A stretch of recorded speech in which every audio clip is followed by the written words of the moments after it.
นแต่บางไม่ได้ขออย่างนี้เนี่ยเขาขอเลยทำตึ้งเดี๋ยวเขาขอคือเขาให้แพ้เลยแต่ที่ว่าเป็นยังไงคือว่าโถนี่แต่บางนะไอ้คนนั้นยังมามีชีวิตชีวาอะไร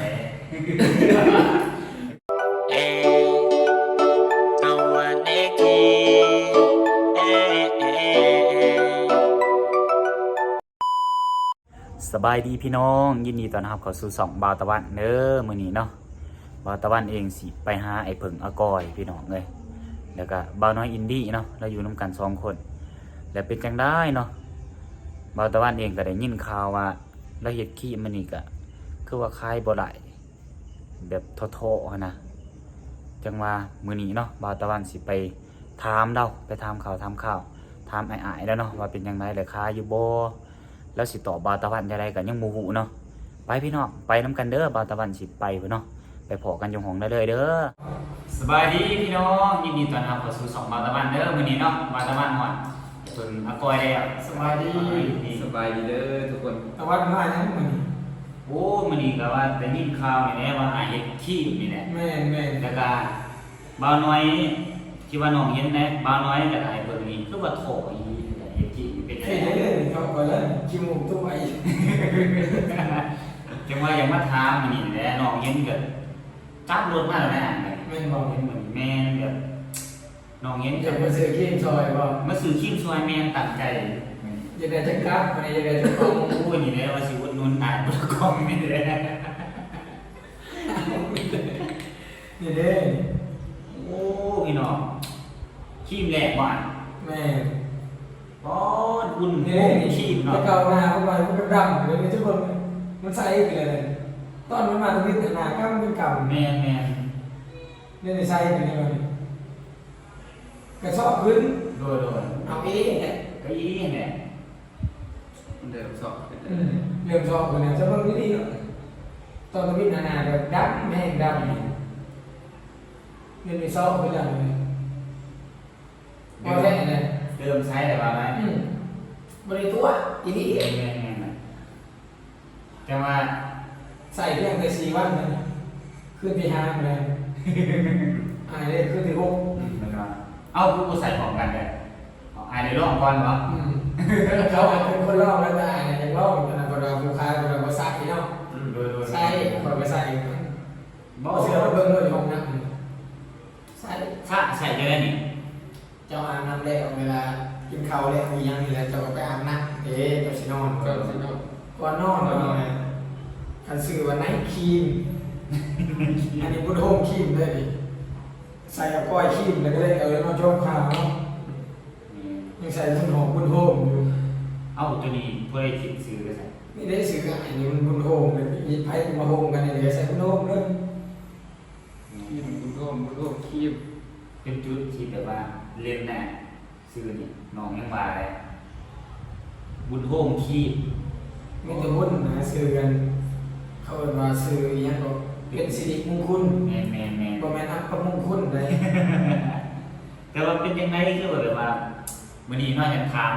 ที่ว่าเสาอีนี่เป็นเบาน้อยก่อนที่ได้เสาทางเบาน้อยจริงเลยพี่น้องจะมาตะวันเย็นกับแบบที่ว่าจะมาถามแล้วนี่เนี่ยถ้าพี่น้องมากนี่เนี่ยมาถามกันว่าเป็นยังไงอยากถามข่าวเราแล้ววันนี้ก็มาหัวได้เลยพี่น้องเลยเบาน้อยเป็นยังไงแบบว่า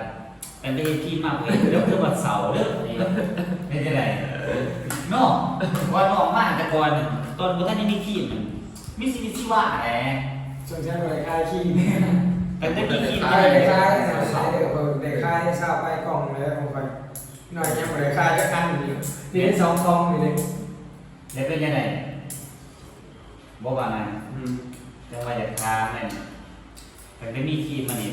เล็กค่ายอยู่บ่ยังเขาทักมากอะเขาทักมากว่าสุดใจมันเป็นทักเขากับเขามาตอบก็กล่าวไปอันนั้นที่เรียกว่าระบบมันมีปัญหาของทางเขาเขายังไม่ได้กล่าวเปิดใจเราจริงเขาพอคนสื่อกันมันเหมือนคนอื่นมีคนหลุดจากตะวันสื่อดังเดียวมีคนหลุดจากคือ อุดหนุนคนอื่นเขายัง จังหวะเนาะ ยังลองเสนอ เขาจะอินเทอร์เน็ตแบบว่าคือเบาน้อยบอกว่า เขาแบบอินเทอร์เน็ตกลางนะแบบที่จะแบบว่ามาใส่ของเราเพราะว่ามันแบบ เอา สร้าง ใส่ ไป ไป เนาะ ใส่คือรักเลยอะ50,000จะสิเบิดกับหนึ่งเพราะขยองใส่ พี่น้องบางตะวันเองกับโบเคยใส่ครีมหรอกแต่จะเป็นครีมแรกตอนนี้นี่ที่ว่าจะ ว่า ใส่ ผมเคยใส่ โบเคยใส่ของอีนี่นะโบเป็นมาขอตนาของไงเขาก็เลยใส่ครีมยังไง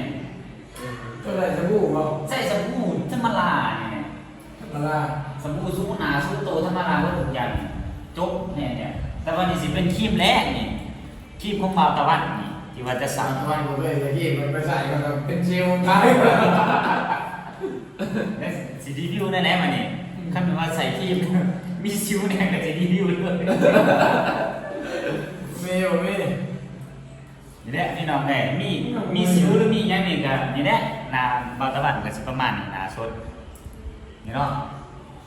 ผมมีคอยใส่ผมเป็นมี คอยนี่ย่อมมาว่าเชื่อมันในตัวอ่านนะเนาะเชื่อมันในประสิทธิภาพของครีมเนาะแต่ว่าบาวตะวันนึงทันได้เคยหรอกแต่ว่าซิปปากเบาโปรโทแบบตาเห็นแต่ก็ใส่ด้วยตัวเองเนาะจะมาสีโลกนี่แหละพี่น้องนี่นี่เด้อสื่อซอยดาวแน่เนาะบุญโฮมครีมสื่อซอยบาวน้อยสื่อซอยไอ้เพิงในเด้อนี่เพราะว่ามีกำลังใจเนาะเนาะเอาเนี่ยแต่ว่าขั้นตอนเบิดรอบนี้เนี่ยแต่ว่าช่วงวันคล้ายๆแหละแต่สิได้มีรอบสองใหม่อีกเนาะ แม่นี่แหละ จังว่าโอ้บอกว่าเห็นแต่บาวน้อยแค่พออย่างนี้เนี่ย เขาขอเลยทำตึ้งเดี๋ยวเขาขอพี่เขาให้แค่เลย แต่จังว่าเป็นยังไงคือว่าโถนี่แต่บาวน้อยไอ้เพิงนั่นยังว่ามีชีวิตชีวาอะไรไอ้ที่คิด ผมหักนะเบิร์นี่จะบอกหายบอกหมูได้เลย มียังลูกชายอะไร พี่นอนบ้านพี่นอนอันเขานาแซ่ แม่นแม่จะได้กันข้าที่ว่าอะไรกันมีทีมแต่ก็ซ้ำ เล่นโตเลยสิไงเลย จังว่ามีรายการนั้นมีทีมมี เด้ตอนเรามาสื่อซอยเลย มีพี่น้องไงปาตะวันมาสู่ซอย ซอยบอลไม่บ่อยคนบอลน้อยไปพี่น้องได้อีก จังว่าแต่ว่านี่ก็เข้าใจเนาะในการเรียนธุรกิจเพราะว่าในการที่เราแบบลงทุนมันแบบมันโมเมนต์เงินน้อยๆขั้นว่าไรอีดีได้ในความเป็นจริงเหรอขั้นว่าไรกันสาถูกก็ดีเลย แต่ว่าขั้นว่าเจงนี่ก็นี่เลยจังมาพี่น้องเลยกันฝากกำลังใจให้บ้านน้อยและให้เพิ่นในเรื่องซัพพอร์ตในแบบเรื่องคีมนี่แหละ ใช่รถ ตัวนี้นี่แหละ เอามันดียังไงอานั่งรถเซลรถไฟฟ้าเมื่อไปเนี่ยนั่งใส่ไปเลย ด้วยจังหวะสิโลกเนาะด้วยซิวอักเสบเนาะผิวหนาเนี่ยกระจ่างใสช่วยกระซับผู้คุ้มขนโอ้ผิวแพ้ง่ายใส่ได้ที่สิโลกเนาะนี่แหละเนาะได้ครับแต่มื้อนี้เป็นต้นไปเอาไปใส่นะก็สิรีวิวช่วยหาเด้อคันมีลูกค้าสั่งมาโอ้ ใส่ตอนจับตรงนี้ถ่ายไปก่อนเดี๋ยวลองใส่ลงเลย มาเลยบ่เนาะ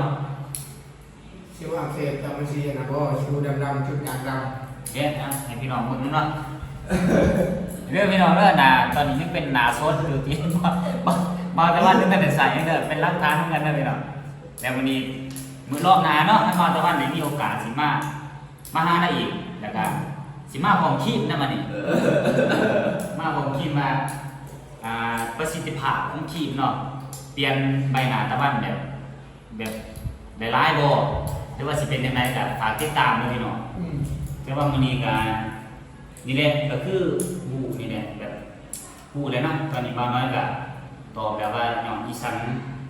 จังว่าคันจะมีครีมมื้อนี้เนาะแบบเศร้าเนาะผู้สาวก็บ่มีเด้เอานะพี่น้องแหละก็ยังมาเศร้ากับครีมนี่เนาะ แม่ 14กุมภาพันธ์นี่ก็เนาะแบบมาห้องนี่ก็แล้วก็เศร้าอยู่ห้ากันเศร้าเขาเจ้าอันสร้างสรรค์กันเทวตะวันมา ไปกินเก่ากินอันกินเรากินเบียร์ดิ แม่น แต่ว่าพวกไปใส่ แต่ว่าอาหารเราโบได้ไปใช้เนาะแต่ว่าสิไปนาโบหรือสิถอยหลังกับโบเนาะตัวนี้ก็สูงกับพี่น้องในแบบดีได้สำคัญในคนออมขางแม่นแต่ว่าคนออมขางแบบว่าเขาเห็นมาเดี๋ยวโบซับ ก ก่อน องการซับก่อนดีใจเลยกล่องหนึ่งช่องกล่องก็ได้นะ เนี่ยคนออมขาง มี ก็ ส ซับ วัสดิ์นี่ซื้อแล้วมีสวัสดิ์ อยู่แล้วนี่ตั้งใจแบบมากเลยนะ ขอบใจป้า จะได้แบบสู้ๆเด้อบางตะวันแบบขอเป็นกำลังใจให้อ่านให้เราทั้งสองเนาะสู้ ไม่ ๆ ได้กินก่อนนะ ถึงว่า เศร้านิ่มและนิ่มเลยได้ ไม่ว่าไงแต่ว่าเขาเฮ็ดก็เพื่อสิ่งใดก็เพื่อกระบวนรู้ให้เนาะ บ่ บ่ ร้ ร้ อ อย ย บ่ เดี๋ ได้ ยวว่า กิน นี่เอาในความตั้งใจน่ะว่าเฮ็ดคลิปขึ้นมาเพื่อใส่เพื่อความรวยบ่ บ่เพื่อจะแบบว่าเฮียนคายนะ รวย เพื่อเฮามีสินค้าตัวใหม่เฮาก็เอามารวมกันนี่มันได้หลายสินค้าหลายๆอย่างมารวมกันเนาะเฮาก็อาจจะรวยก็มีเขายังรวยเขาหลายสินค้าแล้วก็รวย แม่นๆๆ เอา เอา เฮ็ดจังนี้บ่รวยดอก คือเขาบอกว่าคนสิรวยน่ะนี่เป็นนักขายเด้อ นั่นแหละ นักขายนี่แบบรวยเลย รู้ว่าได้ยังมาทำมีแต่โฆษณาจะขายอย่างเดียว แม่น อันนี้เฮียนตะบิดว่าไงครับ เอาเป็นพ่อค้าตะบิดเอาขายครีมมาก็อันนี้เป็นพ่อค้าขายครีมมาต่อไปมันเอาอันมาขายคุณไปซื้อนุ่นมาดิสินะเพียงแต่อยากลองว่าไงย่อมกันหน่อยถ้ามันผ่านนี่ก็รวยนี่ รวย เห็นมาหมื่นอันแสนอัน ก็นี่เพราะน้องเขาทำแล้วบอกว่าในเชฟแบบนี่ที่ว่าในขันยินในโลกแบบนี่หายเห็นมาจากไหน พัน พันอัน อันก็ลองเลย เขาก็เลยหน่อยได้พัน เวลาบริน้อย2 แก๊สใหญ่อย่างนี้ก่อนใจละลายนะบาทวันเด้อที่มาอุดหนุนน้องเด้อ ขอบใจ บุญพวกขีบไปใส่เลยทุกคน รถซิวรถฟ้าร ถคิ้วรถฝาเนาะ หนาเนี่ย กระจางไซ หนาเนี่ยกระจังไซ กระสับผู้คุมคน แล้วก็ผู้ใดเป็นคนที่ว่าแบบว่าเป็นผิวแบบคน ลองไป หนา ผิวหนาวบ้างคนที่แพ้อันครีมนั้นครีมนี้แพ้ง่ายอ่ะใส่ได้ มีใส่เรื่องพี่น้องเพราะแบบว่าใส่ครีมแต่ละครีมเนี่ยรู้สึกว่ามันโบถือเนาะ เปลี่ยนมาลองเบิ่ง ลองมาเปลี่ยนใส่ตัวนี้เด้อตัวนี้อาจจะเป็นคนตอบรับกับเป็นไรเนาะลองเปลี่ยนใจเลยลองเลย เป็ แต่ น ว่า จากเบลมอสมมติจะเป็นไข่อ่ะจะเป็นไข่อยู่เขาเอายาพาราจากบางทีมันก็ถือได้ยาพารา แม่ พอเขาบวกเขากันได้ยามันยังถือ น่าเบื่อเลยเนาะแน่พี่น้องเนี่ยจังหวะเกิดมื้อนี้เนาะเกิดมา มาลองบ่รู้ว่า เมนสิปากเบาบ่ทอตาเย็น แล้ แล้ว ว ล ก็ องแล้วผิดหวังดีกว่าผิดหวังไม่ได้ลอง โอ้ยแม่นเนี่ยนี่ มันบ่ถึงจะมาใส่นะ ก็บ่ได้ว่า เขา สิ เรียกนั่นแหละ ก็บ่ได้ว่าถ้าใส่บ่ถูกแบบนี้ใส่สวยๆบ่แม่นเนาะ บ่ถึงแล้วจะบ่ต้องซื้อบ่ต้องใส่เพื่อนั่นแหละบางเดือนก็กินยานี่ก็ดีสาตับ แม่น คนอื่นมาซื้อเราบ่ดีตับเป็นตับคือกันนะ แม่นน่ะไอ้เรามีเหตุผลดีๆไอ้ดีใจนะ เย้ มาได้ยินแล้วไม่ทำเลย เดี๋ยวกินดีอะไรเฮ้ยเข้าจุ๊บโยยสับอย่างยังได้เนาะยังมี2 กล่อง2 3 กล่อง จังว่าโอ้ยเนาะ จะบอกเลยนะโอ้ผมใจแล้วใครกินก็ได้ชอบของบอกชาวพี่ย่า แม่น ชาวพี่ย่าไปลงที่ก็ชอบแซงหาแต่ที่ชอบกล่องนี่แต่แซงพวกก่อนก็เศร้าเลยได้ครับสื่อไปสื่อที่จอไปว่าเลยไปลงที่ชาวพี่ย่าภูมิใจอ่ะสิ แม่น เอาเห็นคลิปตลกเลย มันนี่ก็ภูมิใจดีเดี๋ยวมาจมูกเก็บ ภู หั มิ ว ใจชิมูภูมิใจชิมูอะไร กินเขาอยู่จนเกลือกมาเลยเสียบขนาดมื้อสิพิเศษที่บ้านให้เพิ่นมาก่อยให้น้อง ไป นะ ไปไป ฝากติดตามไปเด้อเป็นจังไดพอกันคลิปหน้าเด้อคลิปนี้ก็สิขอลาไปก่อนบ๊ายบายเด้อขอบใจหลายๆพี่น้องแม่ บาย บ๊ายบาย